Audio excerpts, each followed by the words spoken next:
Welcome to QK news. ముందుగా headlines చూద్దాం. Lid cap ను మళ్లీ గాడిలో పెట్టామని మంత్రి డోలా వెల్లడి. లిడ్ క్యాప్ బలోపేతానికి ప్రభుత్వం చర్యలని వ్యాఖ్య. లెదర్ ఉత్పత్తులకు మార్కెట్ కల్పిస్తామని వ్యాఖ్య. కళాకారులకు ఉపాధి పెంచడమే లక్ష్యమన్న మంత్రి డోలా వీరాంజనేయ స్వామి.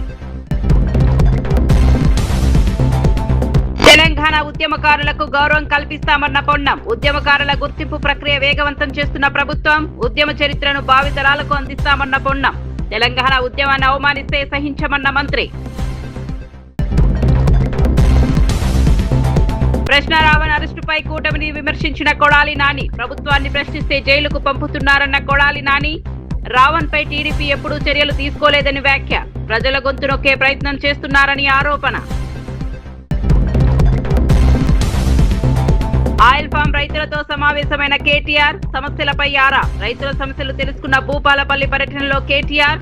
ఆయిల్ ఫామ్ రైతులకు మరింత ప్రోత్సాహం అవసరమని వ్యాఖ్య. రైతుల సంక్షేమానికి బీఆర్ఎస్ అండగా ఉంటుందని వ్యాఖ్య.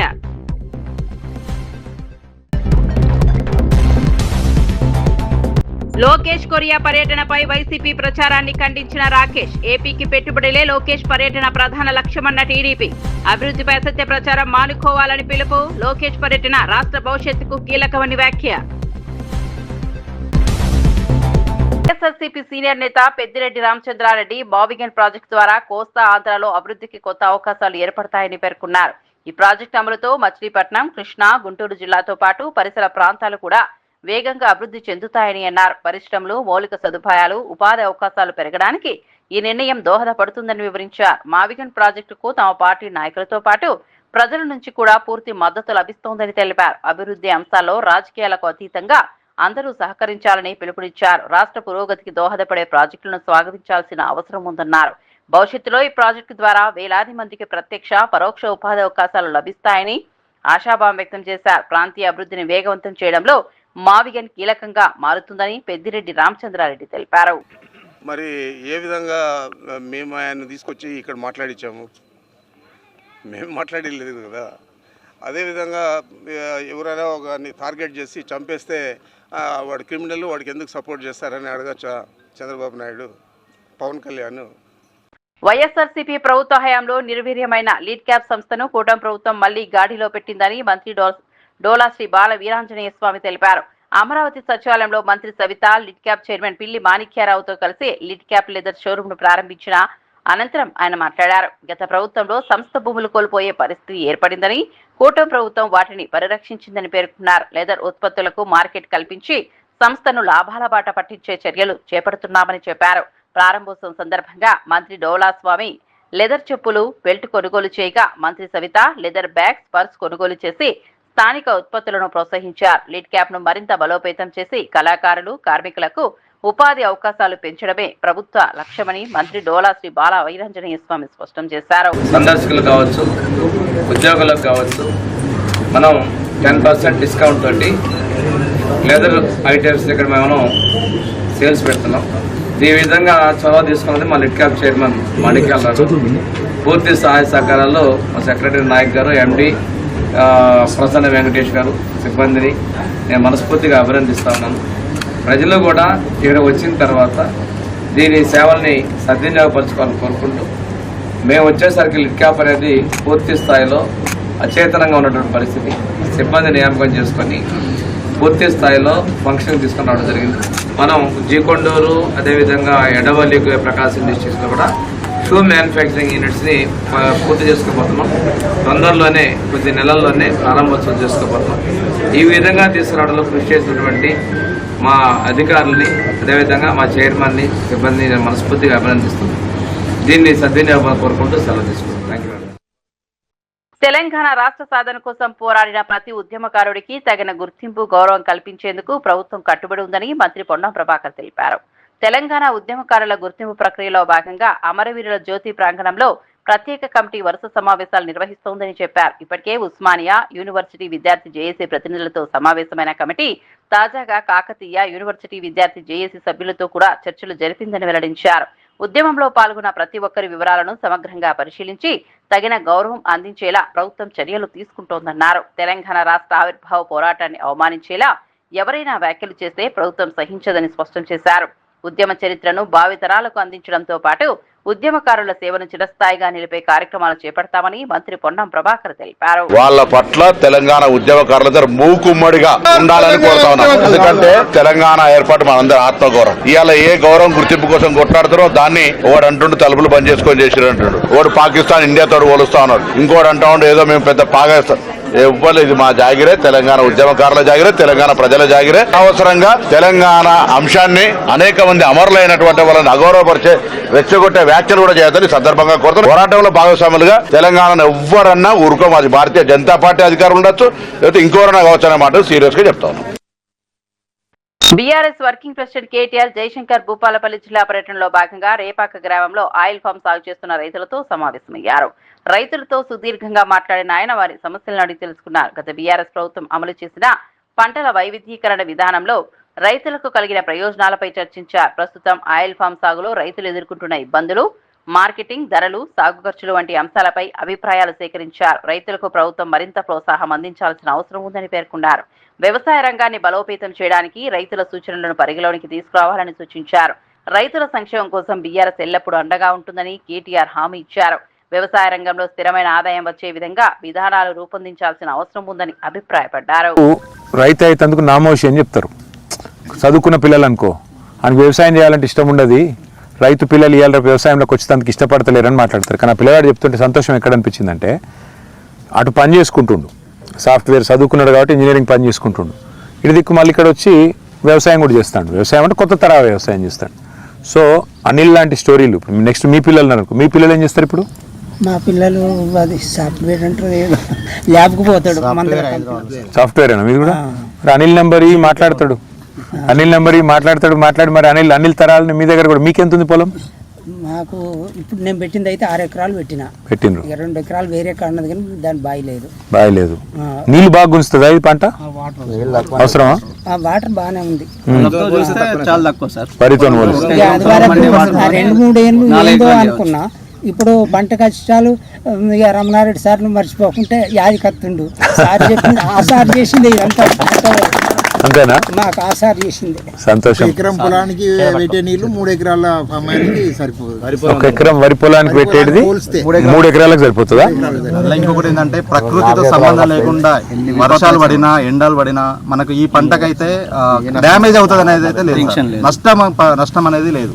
మనకి ఎట్లున్నా కూడా గెలా తీసేసుకుంటారు, అమ్ముకుంటే కొనేస్తారు. అమౌంట్ కూడా 15 days లో ఇస్తారు. అదే వేరే పంటలు చూసుకుంటే వరి కానీ, పత్తి కానీ, ఇంకా వేరే ఏది చూసుకున్నా కూడా మార్కెటింగ్ మాత్రం చాలా ప్రాబ్లం ఉంది. మిర్చి కానీ ఏదైతే గ్యారంటీ కొనడం గ్యారంటీ ఏదైనా కూడా మనకు మంత్లీ ఒక రేట్ ఫిక్స్ చేస్తున్నారు. ఆ మంత్ బేసిస్ మీద, ఆ మంత్ లో మనం ఎన్ని టన్నులు ఇచ్చినా కూడా అన్ని టన్నుల బేస్ మీద మనకు అమౌంట్ వచ్చేస్తుంది రెగ్యులర్. అంటే ఇది కింద మీద ఏం లేదా? రేటు కింద మీద పైకి ఓడి కింద నేను పెట్టినప్పుడు 12,000 ఉంది సార్, ఇప్పుడు 24,000 ఉంది. మంచి రేటు. ఒకవేళ రైతుకు చాద కాకపోతే 2 ఏళ్ళు ఏం చేయక ఊరుకొని చెట్టు చచ్చిపోతాడు. అలా 2 ఏళ్ళ తర్వాత అయ్యో అందరికి బాగా వస్తాయి పైసలు, నేను మళ్ళీ పెట్టుకుంటా అని మళ్ళీ వాటర్ పెట్టుకుని మళ్ళీ పంట వస్తుంది, చెట్టు చచ్చిపోతుంది. ఇప్పుడు నేను పెడితే మా వాళ్ళు కూడా మొన్నటి దానికి ఎందుకు పెట్టుకున్నావు ఆ కంప అన్నారు. మొన్న నాకు పంట వచ్చేలకు నేను పెడతా అంటున్నారు. కూడా కట్టింది సార్. 6 ఎకరాలు పెట్టిన. 6 ఎకరాలు. మీ పేరు ఏందన్నా? సుదర్శన్ రెడ్డి. సుదర్శన్ రెడ్డి అన్న. ఏ ఊరు? గుమ్మడివెల్లి, టేక్మట్ల మండలం. గుమ్మడివెల్లి. ఎంత దూరం ఉంటుంది ఇక్కడికి? ఇక్కడికి వెళ్ళి 25 కిలోమీటర్లు. నమస్కారం. అయితే మేము పెట్టినాక నా పంట వచ్చేదాకా నేను విఫలం పెట్టామన్నారు. ఇప్పుడు నా పంట చూసి ఇప్పుడు 40 ఎకరాలు తయారయ్యారు. 40 ఎకరాల వాళ్ళు అడ్వాన్స్ కట్టారు. సూపర్. మీ పిల్లలు ఏమంటాను మరి? మా పిల్లలు వాళ్ళు ఏమన్నాగా నేను ఉన్నంతసేపు అయితే నేను చేస్తానని ఉన్నా. 6 ఎకరాలు ఉండే, ఇప్పుడు ఇంకొక 4 ఎకరాలు కొన్నా. 4 ఎకరాలు కూడా మళ్ళీ ఫామ్ అయ్యారు. సో కేసీఆర్ సార్ మంచి ఆలోచన చేసిండు. ఇదని కాదు సార్, ఎవ్రీథింగ్ రైతుకు కానీ సామాన్య ఒక పుట్టిన ఈ పాపకాన్ నుంచి చనిపోయే ముసలైన వరకు ప్రతి ఇంటికి అడగకుండా కూడా సంక్షేమ పథకాలు వచ్చినాయంటే సార్ మేము అంటే గత భూపాలపల్లిలో ఎందుకు కోపం వచ్చింది మీకు? చెప్పేదంతా ముచ్చట మంచిగానే ఉంది, మరి భూపాలపల్లి ఎందుకు కోపం వచ్చింది? ఆశపడ్డారా? లేక ఏమైంది? ఇదే 2 లక్షల రుణం మాఫీ మీద ఆశపడ్డారా? దేని మీద ఆశపడ్డారు? అది అంటే పబ్లిక్ నాడి ఏంటంటే 2 సార్లు ఓడిపోయిండు, 2 సార్లు పైసలు ఖర్చు పెట్టిండు. మాజీ మంత్రి కొడాలి నాని ప్రశ్న జోసెఫ్ రావణ్ అరెస్టు వ్యవహారంపై స్పందిస్తూ కూటమి ప్రభుత్వంపై తీవ్ర విమర్శలు చేశారు. రావణ్ తెలుగుదేశం పార్టీకి అనుకూలంగా వ్యవహరించే వ్యక్తి అని, చంద్రబాబు నాయుడు, నారా లోకేష్, బాలకృష్ణకు అనుకూలంగా పనిచేస్తున్నారని ఆరోపించారు. అందుకే టీడీపీ నాయకులపై ఒక్క మాట కూడా మాట్లాడలేదని వ్యాఖ్యానించారు. టీడీపీ ప్రభుత్వం రావణ్పై కేసులు నమోదు చేయలేదని, జనసేనతో కలిసి పోలీస్ స్టేషన్లపై దాడులకు కూడా ప్రయత్నించలేదని అన్నారు. వైఎస్ జగన్ అధికారంలో ఉన్న సమయంలోనూ ప్రతిపక్షంలో ఉన్నప్పుడు రావణ్ తనపై విమర్శలు చేసినా ఎప్పుడూ అణిచివేయలేదని గుర్తు చేశారు. ప్రస్తుతం ప్రభుత్వాన్ని ప్రశ్నించే వారిని కొత్త చట్టాల పేరుతో జైళ్లకు పంపిస్తున్నారని విమర్శించారు.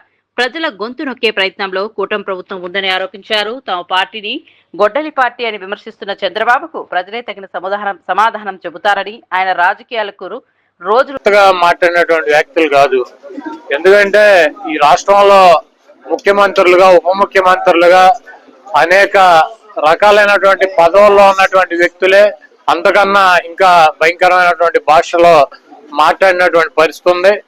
అతను ఒక సంవత్సరం కాలం నుంచి కూడా పవన్ కళ్యాణ్ ని ముఖ్యంగా ఎక్కువ అతని గురించి మాట్లాడతాం, అతని మీద పోస్టులు పెడతాం, ఇవన్నీ జరుగుతున్నాయి. కాబట్టి ఒక కక్ష కట్టినటువంటి వాతావరణంలో మరి పవన్ కళ్యాణ్ పార్టీ సంబంధించినటువంటి పార్టీ జనసేన కేసులు పెడతాం, అతన్ని పోలీస్ స్టేషన్లకు 4 స్టేషన్లకు తిప్పటం, అక్కడ జనసేన శ్రేణులు దాడికి వెళ్ళటం, అయినా కూడా మరి మేజిస్ట్రేట్లు బెయిల్ ఇవ్వటం వలన కొత్తగా ఉపమా చట్టం అని ఒకటి తీసుకొచ్చి అతను జైలుకి పంపించడం జరిగింది. అదేమంటే రావణ్ అనే అతను వైసీపీకి సంబంధించినటువంటి వ్యక్తి మా పార్టీకి మేము డబ్బులు ఇచ్చి పనిచేస్తున్నాం అని చెప్తున్నారు. మీరు కనుక ఈ మొత్తం ఈ జరిగినటువంటి సంఘటన కనుక మనం పరిశీలించినట్లయితే తెలుగుదేశం పార్టీ వాళ్ళు ఎక్కడ కేసులు పెట్టలే అతని మీద. తెలుగుదేశం పార్టీ వాళ్ళు ఎక్కడ కూడా పోలీస్ స్టేషన్కి వెళ్ళి దాడులు చేయలే. తెలుగుదేశం పార్టీ ఎక్కడ కూడా అతని గురించి కానీ, అతను సోషల్ మీడియాలో కానీ రావణ్ చెడ్డవాడనో లేకపోతే అతని గురించి ఎక్కడ కూడా విమర్శలు చేయట్లా. ఎవరయ్యే చేసేదంటే తెలుగుదేశం పార్టీకి సంబంధించినటువంటి పేటీఎం బ్యాచ్ మీడియా, ఏది ఏబిఎన్, TV5, మహా న్యూస్, అదేవిధంగా యూట్యూబ్ ఛానల్స్ కొన్ని ఉన్నాయి తెలుగుదేశం పార్టీకి, అవి చేస్తున్నాయి. ఎందుకంటే మరి బిఆర్ నాయుడు గారిని బ్రోకర్ గార్డ్ అని చెప్తాడు ప్రశ్న రావణ్. అదేవిధంగా ఏపీఎన్ రాధాకృష్ణని అమరాబూతులు తిడతాడు, ఒకరిని బ్రోకర్ అని, ఒకడు లోఫర్ అని. ఆ పౌడర్ డబ్బా మన మహా న్యూస్ అయితే కనుక శాంతం ముఠాకోర్ అని చెప్పి. టీపీసీసీ వర్కింగ్ ప్రెసిడెంట్ జగ్గారెడ్డి గాంధీ భవన్ లో మీడియా సమావేశం నిర్వహించి రాష్ట్ర రాజకీయాలు, ప్రభుత్వ కార్యక్రమాలు, ప్రతిపక్ష విమర్శలపై స్పందించారు. కాంగ్రెస్ ప్రభుత్వం ప్రజలకు ఇచ్చిన హామీల అమలుపై దృష్టి సారించి పనిచేస్తోందని తెలిపారు.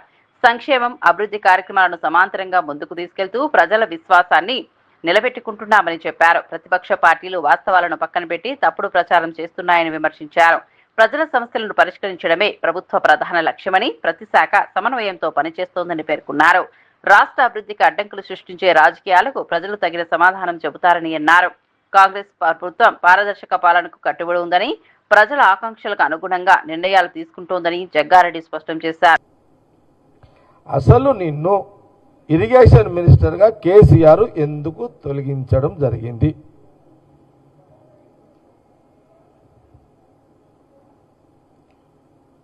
హరీష్ రావుని కేసీఆర్ గారు ఇరిగేషన్ మంత్రిగా ఎందుకు తొలగించడం జరిగింది? ఎందుకు ఆ శాఖ నుంచి తప్పించిండు? ఆ శాఖని కేసీఆర్ గారి దగ్గర ఎందుకు పెట్టుకున్నాడు? దీనికి జవాబు చెప్పాలి. మా డౌట్, కాంగ్రెస్ పార్టీ డౌట్. జవాబు అయితే నువ్వు చెప్పాలి ఎందుకు తప్పించిండు.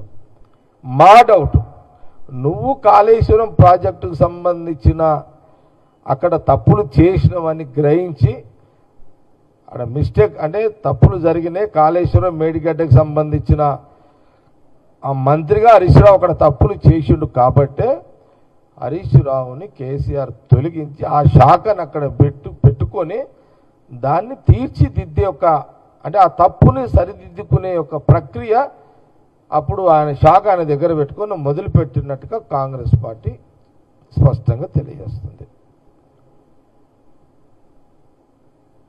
ఒకటి,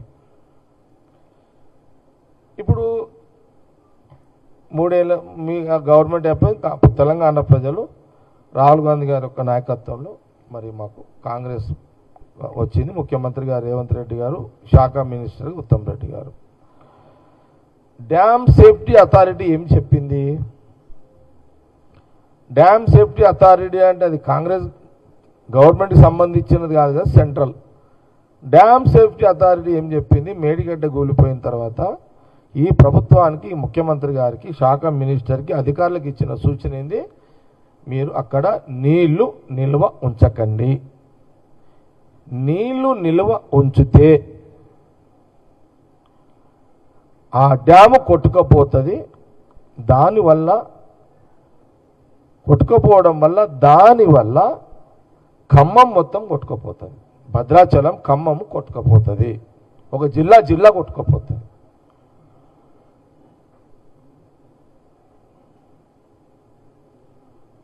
మరి ముఖ్యమంత్రి రేవంత్ రెడ్డి గారు, మినిస్టరు ఉత్తమ్ రెడ్డి గారు ఏం చేయాలి? మరి నీళ్లు ఆపి డ్యామ్ మొత్తం కూలిపోతే, కొట్టుకపోతే, అంటే ఖమ్మం జిల్లా కొట్టుకపోయినా పర్వాలేదా? ఇదేనా హరీష్ రావు గారి యొక్క ఆలోచన? చెప్పాలి. పర్లేదు, ఖమ్మము ఉమ్మడి జిల్లా భద్రాచలం కొట్టుకపోయినా పర్వాలేదు, నీళ్ళైతే ఆపుండి అని హరీష్ రావు గారు స్టేట్మెంట్ ఇవ్వగలుగుతారా? ఇది నా ప్రశ్న. ఇప్పుడు ముఖ్యమంత్రిగా మీరా జిమ్మేదారుగా పనిచేయలేదు డ్యామ్ కట్టేటప్పుడు? మీరు బాధ్యత పట్ల మీకు అవగాహన లేదు. శ్రీ సత్యసాయి జిల్లా చారిత్రక క్షేత్రం లేపాక్షిలో శృంగేరి శారదా పీఠాపతి శ్రీ శ్రీ విధుశేఖర భారతి మహాస్వామి పర్యటన భక్తి వాతావరణంలో జరిగింది. వేద పండితులు, మంత్రోచ్చరణలు, పూర్ణకుంభ స్వాగతంలో ఆలయ అధికారులు జగద్గురువులను ఆహ్వానించారు. అనంతరం వీరభద్రస్వామి, దుర్గాదేవి, రఘునాథస్వామి ఆలయాల్లో ప్రత్యేక పూజలు నిర్వహించారు. 7 శిరస్సుల నాగేంద్రుడు, ఏకశిలా నంది, ప్రసిద్ధ వేలాడే స్తంభం వంటి శిల్పకళా విశేషాలను దర్శించిన మహాస్వామి విజయనగర సామ్రాజ్య శిల్పుల అద్భుత నైపుణ్యాన్ని కొనియాడారు. తెలుగు రాష్ట్రాల నుంచి పెద్ద సంఖ్యలో భక్తులు తరలివచ్చి జగద్గురువుల ఆశీస్సులు పొందారు. ఆలయ కమిటీ చైర్మన్ పరిగి వేణుగోపాలరావు ఆధ్వర్యంలో శాలువాతో ఘన సత్కారం చేశారు. ఈ పర్యటనతో లేపాక్షి క్షేత్రానికి మరోసారి జాతీయ స్థాయిలో గుర్తింపు లభించిందని ఆలయ అధికారులు తెలిపారు. శివాయ విష్ణు రూపాయ శివరూపాయ విష్ణువే, శివహృదయం విష్ణు, విష్ణు హృదయం శివుడు, శివ అని అంటే శివుడు విష్ణుడు ఒక్కడే అని భావించి శివుని స్థానంలో విష్ణువుని, విష్ణుని స్థానంలో శివుని, ఆ అగస్త్యముని స్థాపించిన ప్రదేశము. రాముడు లేపక్షి అని పిలిచిన ప్రదేశము. రాముడు, హనుమంతుడు అగస్త్యముని, శివుని ప్రతిష్ఠించిన ప్రదేశము. ఆ సీతామహాతల్లి పాదం ఉన్న ప్రదేశము. ఇటువంటి ప్రదేశంలో మన జగద్గురువులు రావడము, మనము ఇందాకే శేఖర స్వామి చెప్పినట్టు బాధ్యతలు స్వీకరించిన వెంటనే వెళ్ళి మనము మనవి చేసుకోవడము, గురువుగారు రావడము చాలా అదృష్టంగా భావిస్తున్నాను. ఇదే సందర్భంగా ఏమైతే మా మీద ఒక సనాతన ధర్మము పాటిస్తారనే ఒక నమ్మకంతో ఎమ్మెల్యే బాలకృష్ణ, నందమూరి బాలకృష్ణ గారు ఈ అవకాశం ఇచ్చారో వారికి, వారి కార్యాలయానికి, మా జిల్లా అధ్యక్షులకు, రాష్ట్ర అధ్యక్షులకు, మంత్రివర్యులు, అదే రకంగా కూటమి వారికి, ముఖ్యంగా పత్రికా విలేకరులు కూడా చక్కగా సమన్వయం చేసుకుంటూ మా ఈఓ గారు, ఆయన టీం, మూర్తి గారు ఆయన టీము, ఆర్కాలేజీ రాము గారు, ఆయన రాజేష్ గారు, పురోహితులు, టూరిజం ఇలా చక్కగా సమన్వయం చేసుకుంటూ ఈ ప్రదేశాన్ని అభివృద్ధి చేస్తామని, ముఖ్యంగా భక్తాదులకు వసతులు ఏమైతే బాత్రూములు కావచ్చు ఇలాంటివన్నీ మేము చేస్తామని కూడా మాటిస్తూ స్వల్పకాలిక, దీర్ఘకాలిక లక్ష్యాలు పెట్టుకున్నాము. దాన్ని మేము సాధించే దిశగా కృషి చేస్తామని ఈ మహత్తర కార్యక్రమంలో జిల్లాలోనే లేపాక్షి ప్రసిద్ధిగాంచింది. ప్రతి ఒక్కరిది గుడి బడి ఎవరు సొంతం కాదు. కమిటీ అధ్యక్షులుగా వస్తాము, వెళ్తాము చైర్మన్గా. కానీ మీరందరూ కూడా పత్రికా విలేకరులు, ప్రజలు అందరూ కూడా సహకరించి ఏమైతే మా కూటమిలో ఈ స్థలాన్ని అభివృద్ధి చేయాలని ఈవెన్ కేంద్ర ప్రభుత్వంలో కూడా, రాష్ట్ర ప్రభుత్వంలో కూడా ఒక కంకణం కట్టుకున్నారు. నందమూరి బాలకృష్ణ గారి ఆధ్వర్యంలో, మా జిల్లా అధ్యక్షుల ఆధ్వర్యంలో మేము కృషి చేస్తామని ఈ అవకాశం ఇచ్చిన గురువు గారికి మరొకసారి ఆయన పాద చరణములకు వందనములు తెలియజేస్తూ నా పూర్వజన్మ సుకృతంగా భావిస్తూ నేను సెలవు తీసుకుంటున్నాను. ధన్యవాదములు. రాష్ట్ర మంత్రి తుమ్మల నాగేశ్వరరావు కోనసీమ జిల్లా ప్రసిద్ధ మందపల్లి శనేశ్వర స్వామి ఆలయాన్ని సందర్శించి ప్రత్యేక పూజలు నిర్వహించారు. ఆలయంలో తైలాభిషేకం నిర్వహించిన అనంతరం స్వామివారి ఆశీస్సులు పొందారు. ఈ సందర్భంగా తెలుగు రాష్ట్రాల ప్రజలు సుఖశాంతులతో సుభిక్షంగా ఉండాలని శనేశ్వర స్వామిని ప్రార్థించినట్లు తెలిపారు. ఆలయ అర్చకులు వేద ఆశీర్వచనాలతో మంత్రికి ఆశీర్వాదాలు అందించారు. దర్శనం అనంతరం ఆలయ విశిష్టత, ఆధ్యాత్మిక ప్రాధాన్యంపై వివరాలు అడిగి తెలుసుకున్నారు. భక్తులతో కలిసి స్వామివారిని దర్శించుకుని కొంతసేపు ఆలయ ప్రాంగణంలో గడిపారు.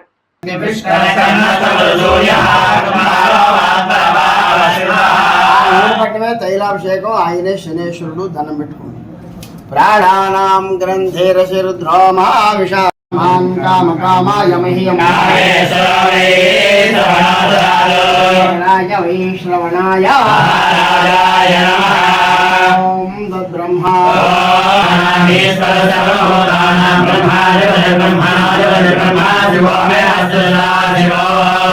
దివ్య మంత్ర పుష్పం సమర్పయామి అస్య యజమానస్య సంకల్ప సిద్ధిరస్తు సమస్త శనిగ్రహ దోష పీడ పరిహారో అస్తు ఆయు ఆరోగ్య ఐశ్వర్య అభివృద్ధిరస్తు రాజద్వారే రాజముఖే సర్వదా దిగ్విజయమస్తు అపరాధ సహస్రాణి క్రియంతే హర్నిశం మయా దాసోయా మితి మామత్వా క్షమ. మాజీ ముఖ్యమంత్రి డాక్టర్ వైఎస్ రాజశేఖర రెడ్డి జయంతి సందర్భంగా మాజీ మంత్రి కురసాల కన్నబాబు ఘన నివాళులు అర్పించారు. నాయకుడు భౌతికంగా లేకపోయినా ప్రజల గుండెల్లో చిరస్థాయిగా జీవించి ఉండటానికి వైఎస్ఆర్ నిలువెత్తు నిదర్శనమని అన్నారు. తెలుగునాట రాజకీయాలు ఉన్నంతకాలం వైఎస్ఆర్ ముద్ర చెరగదని అన్నారు. ప్రజా సంక్షేమాన్ని లక్ష్యంగా చేసుకుని ఎన్నో విప్లవాత్మక పథకాలను అమలు చేసిన మహానేతగా ఆయన్ను గుర్తు చేసుకున్నారు. రైతులు, పేదలు, విద్యార్థులు, మహిళల కోసం తీసుకున్న నిర్ణయాలు నేటికి ప్రజల మధ్యలో నిలిచి ఉన్నాయని అన్నారు. రాజకీయాల్లో వైఎస్ఆర్ ఒక బ్రాండ్ గా నిలిచారని, ఆయన చూపిన మార్గంలోనే వైఎస్ఆర్సీపీ ముందుకు సాగుతోందని పేర్కొన్నారు. ఇవాళకే కాదు, తరతరాలకు ఆయన వేసిన ఆనాటి బీజాలు మహావృక్షాలుగా ఎదుగుతాయి. ఒక ఆరోగ్యశ్రీ అవ్వచ్చు, పేదల గుండె చెప్పుడు విన్న డాక్టర్గా. ఒక ఫీజు రియంబర్స్మెంట్ అవ్వచ్చు, పేద పిల్లలు ఉన్నత విద్యలు చదువుకోవాలి, ఇంకా ఉన్నత స్థాయిని అందుకోవాలనే ఆకాంక్షని నెరవేర్చే పథకంగా. ఇందిరమ్మ ఇల్లు అని ప్రతి పేదవాడికి ఇల్లు ఉండాలని ఆనాడు తీసుకున్న నిర్ణయంగా. అది ఉచిత విద్యుత్ ఇచ్చి రైతన్నలకు బాసటగా నిలబడి ఉమ్మడి ఆంధ్రప్రదేశ్లో వ్యవసాయాన్ని నిలబెట్టిన గొప్ప దార్శనికుడిగా రాజశేఖర రెడ్డి గారు కనిపిస్తారు. ఇవాళే కాదు, ఏనాటికి ఆయన ఖ్యాతి తరగనిది. ఆయన వేసిన ఆ బాటలు అద్భుతమైన ఫలితాలు ఇచ్చేవిగా కనిపిస్తాయి. నాన్న ఒక అడుగు ముందుకేస్తే 4 అడుగులు నేను ముందుకేస్తానని చెప్పి ఆయన నుంచి స్ఫూర్తి పొందిన శ్రీ వైఎస్ జగన్మోహన్ రెడ్డి గారు ముఖ్యమంత్రిగా 5 ఏళ్ల పదవీ కాలంలో ఈ దేశానికే ఆదర్శంగా ఎన్నో కార్యక్రమాలని, పథకాలని అమలు చేసిన పరిస్థితి మనం చూసాం. మీరు చూస్తే డీబీటీ, డైరెక్ట్ బెనిఫిట్ ట్రాన్స్ఫర్, ప్రతి ఒక్క అకౌంట్లోని లబ్ధిదారుడికే. మాజీ మంత్రి BRS MLA Harish Rao Tummidihatti project అంశంపై కాంగ్రెస్ ప్రభుత్వానికి సవాల్ విసిరారు. మహారాష్ట్రతో తుమ్మడిహట్టి ఎత్తుపెంపుపై ఎలాంటి అధికారిక ఒప్పందం జరిగి ఉంటే దానిని ప్రజల ముందుంచాలని డిమాండ్ చేశారు. అలాంటి అగ్రిమెంట్ ను ప్రభుత్వం చూపిస్తే తాను ఎమ్మెల్యే పదవికి రాజీనామా చేస్తారని ప్రకటించారు. ఒకవేళ ప్రభుత్వం ఆ ఒప్పందాన్ని చూపించలేకపోతే ప్రజలకు బహిరంగంగా క్షమాపణ చెప్పాలని డిమాండ్ చేశారు. 2.5 ఏళ్లుగా మహారాష్ట్ర ముఖ్యమంత్రి అపాయింట్మెంట్ కూడా సాధించలేని ప్రభుత్వం ఇప్పుడు ప్రాజెక్టు పేరుతో రాజకీయ డ్రామాలు చేస్తోందని విమర్శించారు. బీఆర్ఎస్ ప్రభుత్వం అధికారంలో ఉన్నప్పుడు నెల రోజుల్లోనే మహారాష్ట్రతో చర్చలు జరిపి అపాయింట్మెంట్ సాధించారని గుర్తు చేశారు. తెలంగాణ రైతుల ప్రయోజనాల విషయంలో ప్రభుత్వం స్పష్టమైన వైఖరితో ముందుకు రావాలని హరీష్ రావు కోరారు. అన్నారు తమ్మిడిహట్టి కడతాం పీక్తామో అన్నారు. 2.5 సంవత్సరాలు మీకు అపాయింట్మెంట్ దొరకలేదా? ఆనాడు కాంగ్రెస్ గవర్నమెంట్ ఉంటే నెల లోపల పోయి కలిసిన నేను. కాంగ్రెస్ ఓడిపై బీజేపీ గెలిస్తే వచ్చిన గవర్నమెంట్ వచ్చిన 10 రోజులకే పోయి కలిసిన. స్వయంగా కేసీఆర్ ముఖ్యమంత్రి గారు 2 రోజులు మహారాష్ట్రలో ఉండి వెయిట్ చేసి, ముఖ్యమంత్రి ఎప్పుడు టైం ఇస్తే అప్పుడు నేను ఈయనే ఉంటా అని ఆడ కూర్చొని ఆయన టైం ఇచ్చినప్పుడు కలిసి బతిలాట వచ్చిండు. 6 నెలల్లో కేసీఆర్ పోయిండు, మా ఇంజనీర్లు పోయిండు, నేనే 3-4 సార్లు పోయినా. మరి మీరు 2.5 సంవత్సరాలు పోయింది కూడా లేదు కదా. అంత డ్రామా మీ కంపెనీ. 2.5 ఏళ్ళల్లో తమ్మిడిహట్టి కోసం మీరు కనీసం ఒక్కసారైనా మహారాష్ట్రకు పోయినరా? 2 సంవత్సరాల 7 నెలలు పూర్తయింది. That shows your commitment. మీ నిజాయితీ అది, మా నిజాయితీ ఇది. మేము నెలకే పోయినాం. గవర్నమెంట్ వచ్చిన కొత్త రాష్ట్రం సంసారం కుదరకముందే పోయినాం నెల లోపల. మరి మీరు 2 సంవత్సరాల 5 నెలలు ఏం చేసిండ్రు? ఎందుకు పోలేదు? అంటే మీది మాటలు తప్ప, డ్రామాలు తప్ప యాక్షన్ లేదు, సిన్సియారిటీ లేదు, నిజాయితీ లేదు. మంత్రి కొండాకు సురేఖ చేసిన ఫిర్యాదుపై స్టేషన్ కన్పూర్ ఎమ్మెల్యే కడియం శ్రీహరి స్పందించారు. తనను మంత్రి తప్పుగా అర్థం చేసుకున్నారని, తాను ఎలాంటి తప్పు చేయలేదని స్పష్టం చేశారు. ప్రజాప్రతినిధిగా ఏ ప్రభుత్వ అధికారినైనా కలిసి ప్రజా సమస్యలను వివరించడం తన ప్రాథమిక హక్కు అని పేర్కొన్నారు. తాను దేవాదాయ శాఖ కార్యాలయానికి వెళ్లింది కేవలం వినతి పత్రం అందించడానికేనని, అక్కడ ఎలాంటి సమీక్షా సమావేశం నిర్వహించలేదని తెలిపారు. ఈ విషయాన్ని అనవసరంగా వివాదంగా మార్చడం సరికాదన్నారు. ప్రజల సమస్యల పరిష్కారం కోసం అధికారులను కలవడం ప్రతి ప్రజాప్రతినిధి బాధ్యత అని పేర్కొన్నారు. తాను ఎప్పుడూ నిబంధనలకు లోబడి వ్యవహరించానని ఎలాంటి అపార్థాలకు తావులేదని చెప్పారు. వాస్తవాలను తెలుసుకోకుండా ఆరోపణలు చేయడం మంచిది కాదని సూచించారు. ఈ వ్యవహారంపై నిజాలు త్వరలోనే ప్రజలకు స్పష్టమవుతాయని కడియం శ్రీహరి తెలిపారు. ముఖ్యమంత్రి గారు కలిసి కూడా మనం ఎప్పటికప్పుడు నివేదిస్తుంటాం, విజ్ఞాపన పత్రాలు, వినతి పత్రాలు ఇస్తుంటాం. అది ప్రజాప్రతినిధులకు ఉన్న ఒక ప్రాథమిక హక్కు. ఇవాళ ఒక ఎమ్మెల్సీ కానీ, ఒక ఎంపీ కానీ, ఒక ఎమ్మెల్యే కానీ వాళ్ళకి పరిధులు లేవు. ఎవరి దగ్గరికైనా వెళ్ళొచ్చు, వినతి పత్రం ఇవ్వచ్చు, సమస్య వారికి తీసుకురావచ్చు. అదే పద్ధతిలో ఆ ప్రోటోకాల్కు లోబడే స్టేషన్ గన్పూర్ నియోజకవర్గానికి సంబంధించిన చీపూరు, జీడికల్లు, నవాబ్పేట, మన మల్లనగుట్ట. దక్షిణ కొరియాలో మంత్రి నారా లోకేష్ చేపట్టిన పర్యటన విజయవంతంగా సాగుతోందని తెలుగుదేశం పార్టీ నేత డూండి రాకేష్ తెలిపారు. ఈ పర్యటన ద్వారా ఆంధ్రప్రదేశ్ కు భారీ పెట్టుబడులు తీసుకురావడానికి ప్రభుత్వం కృషి చేస్తోందని అన్నారు. అయితే ఈ విజయాన్ని చూసి వైఎస్ఆర్సీపీ తప్పుడు ప్రచారం చేస్తోందని ఆరోపించారు. విదేశీ పెట్టుబడులను ఆకర్షించడం, రాష్ట్రంలో పరిశ్రమలు స్థాపించడం, యువతకు ఉపాధి అవకాశాలు కల్పించడం లక్ష్యంగా లోకేష్ పర్యటన కొనసాగుతోందని వివరించారు. రాష్ట్ర అభివృద్ధి కోసం ప్రభుత్వం చేస్తున్న ప్రయత్నాలను రాజకీయ కోణంలో చూడడం సరికాదని అన్నారు. పెట్టుబడిదారులతో జరిగిన సమావేశాలు ఆంధ్రప్రదేశ్ భవిష్యత్తుకు ఉపయోగపడతాయని పేర్కొన్నారు. ప్రజలకు ఉపాధి, పారిశ్రామిక అభివృద్ధి తీసుకురావడమే ప్రభుత్వ లక్ష్యమని స్పష్టం చేశారు. అభివృద్ధి కార్యక్రమాలపై అసత్య ప్రచారం చేయడం మానుకోవాలని వైఎస్ఆర్సీపీకి సూచించారు. రాష్ట్ర ప్రయోజనాల కోసం ప్రభుత్వం చేపడుతున్న కార్యక్రమాలకు ప్రజలు పూర్తి మద్దతు ఇస్తున్నారని డూండి రాకేష్ తెలిపారు. ప్రధాన ఆదాయ గణనీయంగా పెరిగింది. 2023-24 సంవత్సరంలో 1379.19 కోట్లు ఉన్న ఆదాయం ఈ రోజు 2025-26లో 1503.90 కోట్లకు పెరిగింది. మరి ఆదాయం తగ్గిందా పెరిగిందా? ఏం మాట్లాడుతున్నారు ఈ హాఫ్ టికెట్లు? నేను చెప్తా ఉన్నా, దీని మీద రండి, మాట్లాడదాం. మీరు చెప్తారా, మమ్మల్ని రమ్మంటారా? చెప్పండి. పోనీ అతనింటికి కోతవేడు దూరంలో ఆ రోజు అతను మంత్రిగా ఇదే శాఖకి ఎలగబెట్టిన సమయంలో 3 సింహాలు పోతేనే ఇప్పటిదాకా కేసు లేదు దాని మీద. ఈ రోజు వరకు హనుమంతుడు చెయ్యిరిగిందంటే చెయ్యిరిగితే ఏం పోయింది? 1,00,000 పోద్ది, 10 లక్షలు పోద్ది, మేము కదా పెట్టేదని మాట్లాడిన నాయకులు ఉన్న పార్టీ మీరు కూడా ఈరోజు హిందూ ధర్మం గురించి, దేవాలయాల గురించి మాట్లాడతారంటే దయ్యాలే వేదాలు వల్లిస్తున్నట్టు, దొంగే దొంగ దొంగ అన్నట్టుందని ప్రజలందరూ కూడా నవ్వుకుంటా ఉన్నారు. టీ సెంటర్లో ఇదే చర్చ జరుగుతూ ఉంది. ఈయన కదా దేవాదాయ శాఖ మంత్రిగా ఉన్నప్పుడు అక్కడి నుంచి ఇక్కడ దాకా అనేక గొడవలు, పంచాయతీలు జరిగినాయి. దేవాలయాల్ని కాపాడిన నాదుడు లేడు, దేవాలయాల్ని పరిరక్షణ చేసిన మనిషి లేడు.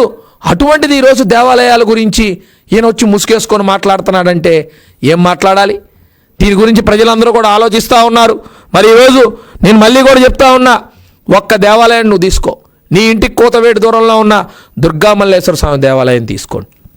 అద్భుతంగా ఎంత ప్రక్షాళన చేయటం జరుగుతూ ఉంది, ఏ విధంగా దర్శనాలు జరుగుతూ ఉన్నాయి, ప్రతి ఒక్క భక్తుడు ఏ విధంగా ఆనందం వ్యక్తం చేస్తూ ఉన్నారు. వెళ్ళి అడుగు, క్యూ లైన్ దగ్గర నిలబడు, పబ్లిక్ ఎలా ఉన్నారు, ఎలా జరుగుతుందని చెప్పి తెలుసుకో, నీకు తెలుస్తుంది. అటువంటి ఆదాయాల్లో 2023-24 సంవత్సరంలో 207.16 కోట్లుగా ఉన్న స్థూల ఆదాయం ఈ రోజు 2025-26లో ములుగు జిల్లా కన్నాయిగూడెం మండలం లక్ష్మీపూర్ గ్రామంలో బీఆర్ఎస్ తప్పుడు ప్రచారం చేస్తోందని కాంగ్రెస్ నాయకులు మండిపడ్డారు. బీఆర్ఎస్ నాయకులకే గులాబీ కండువాలు కప్పి కాంగ్రెస్ నుంచి భారీ చేరికలు జరిగాయని ప్రచారం చేయడం సిగ్గుచేటని మండల కాంగ్రెస్ అధ్యక్షుడు జాడి రాంబాబు, జిల్లా నాయకుడు ఎండి అఫ్సర్ పాషా విమర్శించారు. నిజంగా కాంగ్రెస్ నాయకులే అయితే వారికి పార్టీలో ఏదైనా పదవి ఉందని నిరూపించాలని సవాల్ విసిరారు. కన్నాయిగూడెం మండలంలో కాంగ్రెస్ పార్టీ బలంగా ఉందని, గత 10 ఏళ్ల బీఆర్ఎస్ పాలనలో కూడా ప్రజలు కాంగ్రెస్ కు మద్దతు ఇచ్చారని గుర్తు చేశారు.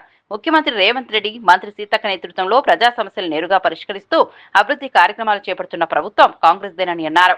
సీసీ రోడ్లు, డ్రైనేజీలు, ఇందిరమ్మ ఇళ్లు, ఉచిత బస్సు ప్రయాణం, కొత్త పెన్షన్లు, సన్నబియ్యం వంటి పథకాలను ప్రజల్లోకి అందిస్తున్నామని పేర్కొన్నారు.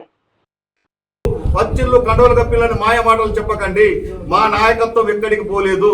మా నాయకులు మా నాయకత్వం అంతా మా అందరం సంయుక్తంగా సమన్యాయంతో ముందుకెళ్లి అభివృద్ధి కార్యక్రమంలో దూసుకెళ్తుంది. మీరు మా సీతక్క గారి ఆధ్వర్యంలో ఇంకెన్నో కార్యక్రమాలు చేసేది ఉన్నది. ఇంకా చేయడానికి మేము ముందంజలు ఉన్నాం. మా జిల్లా నాయకత్వం ఉన్నది. మా అఫ్సర్ పాషా గారు ఉన్నారు. ఇక్కడ ఉన్నటువంటి మా సర్పంచ్ గారు, మా యూత్ నాయకులు నాగేష్ గారు, మా గ్రామ పంచాయతీ అధ్యక్షులు బోట నాగేష్ గారు, మా మైనార్టీ అధ్యక్షులు యాకూబ్ గారు, మా శ్రీధర్ గారు, ఇట్లా చెప్పుకుంటూ పోతే నరసింహరావు అన్న గారు, గుణారన్న గారు, ఇలా మా సర్పంచ్ గారు రోజా గారు చాలా చురుగ్గా పనిచేసుకుంటూ ఎప్పటికప్పుడు ప్రజలకు అందుబాటులో ఉండి ప్రతి నెలకు కనీసం మీరు మీ పరిపాలనలో గ్రామ సభ పెట్టిన సందర్భం లేదు. మా పంచాయతీ ఎన్నికలైన సందర్భంగా ఇప్పటికే దాదాపు 5 నుంచి 6 నెలల కాలంలో దాదాపు 4-5 గ్రామ సభలు పెట్టడం జరిగింది. ప్రజా సమస్యలు ఎక్కడ ఉన్నాయో అక్కడ మా గ్రామ సర్పంచ్ రోజా గారు ఎప్పటికప్పుడు స్పందిస్తూ నిన్న కూడా పింఛన్లు ఇచ్చి కొత్త పింఛన్లు అందరికి ఇచ్చి పింఛన్లు కూడా పంచడం జరిగింది. ఇలా చెప్పుకోవడం పోతే మా లిడ్ క్యాప్ ను మళ్లీ గాడిలో పెట్టామని మంత్రి డోలా వెల్లడి. లిడ్ క్యాప్ బలోపేతానికి ప్రభుత్వం చర్యలని వ్యాఖ్య. లెదర్ ఉత్పత్తులకు మార్కెట్ కల్పిస్తామని వ్యాఖ్య. కళాకారులకు ఉపాధి పెంచడమే లక్ష్యమన్న మంత్రి డోలా వీరాంజనేయ స్వామి. తెలంగాణ ఉద్యమకారులకు గౌరవం కల్పిస్తామన్న పొన్నం. ఉద్యమకారుల గుర్తింపు ప్రక్రియ వేగవంతం చేస్తున్న ప్రభుత్వం. ఉద్యమ చరిత్రను భావితరాలకు అందిస్తామన్న పొన్నం. తెలంగాణ ఉద్యమాన్ని అవమానిస్తే సహించమన్న మంత్రి. ప్రశ్నారావణ్ అరెస్టుపై కూటమిని విమర్శించిన కొడాలి నాని. ప్రభుత్వాన్ని ప్రశ్నిస్తే జైలుకు పంపుతున్నారన్న కొడాలి నాని. రావణ్ పై టీడీపీ ఎప్పుడూ చర్యలు తీసుకోలేదని వ్యాఖ్య. ప్రజల గొంతు నొక్కే ప్రయత్నం చేస్తున్నారని ఆరోపణ. ఆయిల్ ఫామ్ రైతులతో సమావేశమైన కేటీఆర్. సమస్యలపై ఆరా. రైతుల సమస్యలు తెలుసుకున్న భూపాలపల్లి పర్యటనలో కేటీఆర్. ఆయిల్ ఫామ్ రైతులకు మరింత ప్రోత్సాహం అవసరమని వ్యాఖ్య. రైతుల సంక్షేమానికి బీఆర్ఎస్ అండగా ఉంటుందని వ్యాఖ్య.